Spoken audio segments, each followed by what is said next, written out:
Hello friends, welcome to Vaishu's vlog. எல்லாரும் எப்படி இருக்கீங்க ஃப்ரெண்ட்ஸ்? எல்லாரும் நல்லா இருக்கணும்னு எல்லாம் வல்ல இறைவனை வேண்டிக்கிறேன். நானும் வைஷுவும் மதுரைக்கு கிளம்பிட்டோம். நாங்கள் பஸ்ஸில் தான் போயிட்டுருக்கோம். மதுரையில் உலக புகழ்பெற்ற மீனாட்சி திருவிழா கொடியேற்றத்தோட தொடங்கிருச்சு. ஏப்ரல் 12ஆம் தேதி வைஷுவுக்கு முதல் நாள் மீனாட்சி அலங்காரம் பண்ணணும் அப்படிங்கிறதுனால நானும் வைஷுவும் கிளம்பிட்டோம். தேனியிலேருந்து உசிலம்பட்டி வரைக்கும் சரியான வெயில். அதுக்கப்புறம் பார்த்தீங்கன்னா நல்ல மழை. மீனாட்சி கொடியேற்றத்தன்னைக்கு வருண பகவான் அவரோட கருணையை காட்டுவார் அப்படிங்கிறது எல்லாருக்குமே தெரியும். ரொம்ப ஆச்சரியம். அது வரைக்குமே நல்ல வெயில், ஆனால் கொடியேற்றத்தன்னைக்கு சரியான மழை. எனக்கு தெரிஞ்சு கிட்டத்தட்ட 15 வருஷமாகவே இப்படி தான் நடந்துட்டுருக்கு. மீனாட்சி கொடியேற்றத்தன்னைக்கு கண்டிப்பாக மழை வந்துடும். போன தடவைலாம் மழையில் நல்லாவே மாட்டிக்கிட்டோம். ஈவினிங் 4 மணிக்கு மேக்கப் போடுறதுக்கு அந்த அக்கா வீட்டுக்கு வந்துட்டாங்க. 4 மணிக்கு ஸ்டார்ட் பண்ணி 5:30 மணிக்குள்ளே முடிச்சுட்டாங்க. வைஷு வந்து நல்லா கோஆப்ரேட் பண்ணும், எந்த டிஸ்டர்புமே பண்ணாது. நம்ம என்ன சொன்னாலுமே அப்படியே கேட்டுக்கிறோம். அதனாலே சீக்கிரமாகவே அந்த அக்கா மேக்கப் போட்டு விட்டுட்டாங்க. அவங்க அதை தான் சொன்னாங்க, பாப்பா நல்லா கோஆப்ரேட் பண்ணுறாப்பா, பரவாயில்ல அப்படின்னு சொல்லிட்டு. என்ன பண்ணாலும் சரி, அதுக்கு வந்துட்டு மேக்கப் போடணும், அவ்வளோதான். ரொம்ப ஓவர் மேக்கப்லாம் போட வேணாக்கா, கொஞ்சம் லைட்டாகவே இருக்கட்டும்னு சொல்லியிருந்தோம். அதே மாதிரி தான் பண்ணினாங்க. எனக்கு ரொம்ப பிடிச்சிருந்தது வந்து இந்த புருவத்தோட ஹைலைட் தான். புருவம் வந்து நல்லா சூப்பராகவே ஹைலைட் பண்ணி விட்டுருந்தாங்க. எனக்கு அது ரொம்பவே பிடிச்சிருந்துச்சு. வைஷுக்கு அந்த புருவம் ரொம்ப அழகாக இருந்துச்சு. எனக்கு அது பர்சனலாக ரொம்ப பிடிச்சிருந்துச்சு.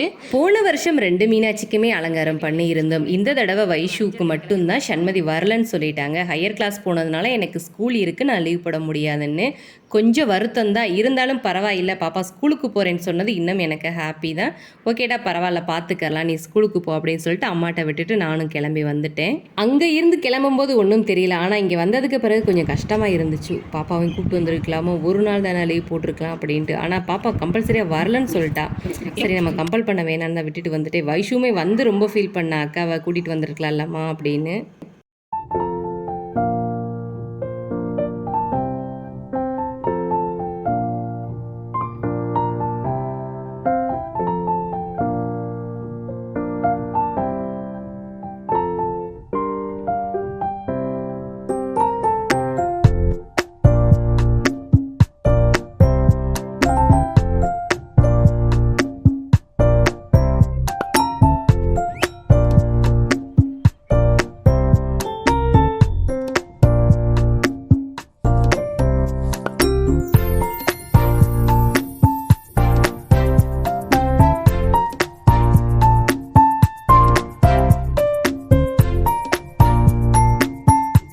ஃபைனல் லுக் இதுதான் ஃப்ரெண்ட்ஸ். இவங்க தான் மாலதி அக்கா, பாப்பாவுக்கு மேக்கப் போட்டவங்க. மதுரை தமிழ்ச்சங்கம் ரோட்டில் இவங்களோட பியூட்டி பார்லர் இருக்குது.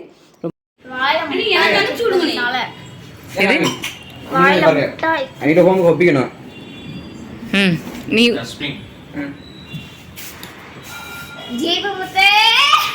மீனாட்சி ஆட்டோவில் கூட்டிகிட்டு நாங்களும் கோயிலுக்கு கிளம்பிட்டோம். மீனாட்சியை தேர்றதான் கூட்டிகிட்டு போகணும், அந்த அளவுக்கு நம்மளுக்கு வசதி இல்லைப்பா, அதனால் ஆட்டோவில் கிளம்பிட்டோம். திருவிழானாலே 4 மாசி வீதியுமே மக்கள் கூட்டம் ரொம்ப அலைமோதிட்டு தான் இருக்கும். நாங்கள் தேர் மூட்டிக்கிட்ட வந்துட்டோம். தேருமே ரெடி ஆகிட்டுருக்கு திருவிழாவுக்காக. ரொம்ப அழகாக இருந்துச்சு. குட்டி குட்டி மீனாட்சிலாம் பார்த்திங்கன்னா அவ்வளோ அழகாக இருந்தாங்க. மீனாட்சி அம்மன் கோபுரம் விளக்கால ஜொலிச்சிட்ருக்கு. 4 மாசி வீதியும் மக்கள் கூட்டத்தால் அலைமோதிட்டுருக்கு. எங்கே பார்த்தாலுமே கூட்டம் தான்.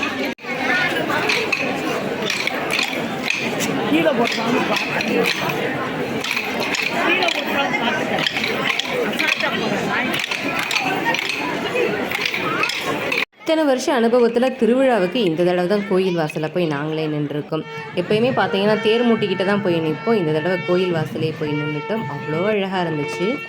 இது ஏப்ரல் 12ஆம் தேதி கொடியேற்றத்தன்னைக்கு நடந்த நிகழ்வு தான். முதல் நாள் தான் வைஷுக்கு அலங்காரம் பண்ணியிருந்தோம். என்னால் முடிஞ்ச வரைக்கும் ஃபுல்லாக கவர் பண்ணியிருக்கேன் ஃப்ரெண்ட்ஸ். உங்களுக்கும் பிடிக்கும்னு நினைக்கிறேன்.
மீனாட்சி அம்மனும் சுந்தரேஸ்வரரும் பிரியாவிடையும் கம்பீரமாக கிளம்பிட்டாங்க.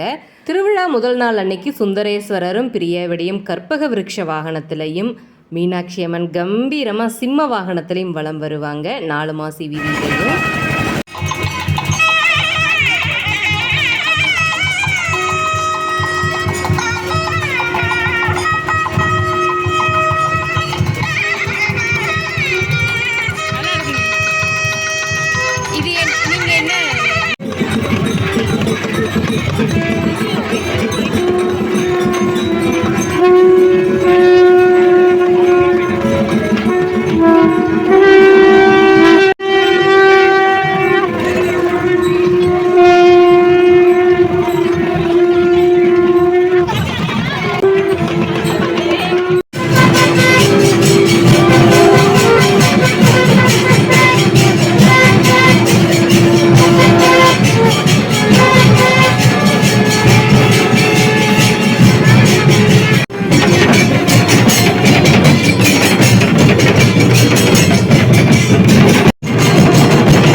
அதிகாலை 5 மணிக்கு அளவு அந்த மலை காடு அது நாட்டுக்கு வீடு பாலம் இருந்து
மீனாட்சி அம்மனும் சொக்கரும் பிரியாவிடையும் கம்பீரமாக எங்களை கிராஸ் பண்ணி போயிட்டாங்க ஃப்ரெண்ட்ஸ். அம்மனோட ஜடை அலங்காரம் ரொம்ப அழகாக இருக்கும், ஆனால் அதை சரியாக எடுக்க முடியல.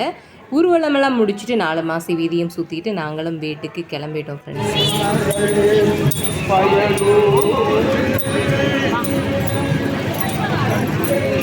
வைஷா